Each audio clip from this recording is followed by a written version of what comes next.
Pothanikkad government L P സ്കൂളിന്റെ 121ാമത് വാർഷികാഘോഷം എക്ലാറ്റ്സിയ എന്ന പേരിൽ ആഘോഷിച്ചു. മൂവാറ്റുപുഴ എം.എൽ.എ. ഡോക്ടർ മാത്യു കുഴൽനാടൻ ഉദ്ഘാടനം ചെയ്തു. ഇതോടൊപ്പം 10 ലക്ഷം രൂപ ചെലവഴിച്ച് നിർമ്മിച്ച വർണ്ണക്കൂടാരത്തിന്റെ ഉദ്ഘാടനവും നടന്നു. പോത്താനിക്കാട് ഗ്രാമത്തിലെ അനേകായിരങ്ങൾക്ക് അക്ഷരവെളിച്ചം പകർന്നു നൽകി നിലകൊള്ളുന്ന സ്കൂളാണ് Pothanikkad government L P school. Government L P സ്കൂളിന്റെ 121ാമത് വാർഷികാഘോഷം ഇലക്ട്സിയ എന്ന പേരിലാണ് ആഘോഷിച്ചത്.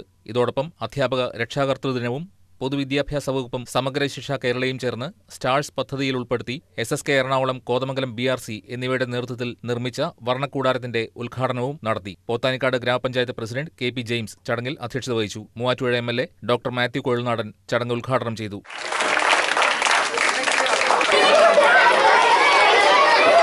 ഇനിയും ധാരാളം കാര്യങ്ങൾ നിങ്ങൾ ഇതുപോലെ മെഡിക്കലായിട്ട് നല്ല എനർജറ്റിക്കായിട്ട് വൈബ്രന്റ് ആയിട്ടിരിക്കുമ്പോൾ MLA-ക്ക് പഞ്ചായത്ത് പ്രസിഡന്റ് നോക്കി ഇനി നിങ്ങളുടെ സ്കൂളിലേക്ക് ഓരോ കാര്യങ്ങൾ ചെയ്യാൻ വേണ്ടി തോന്നും.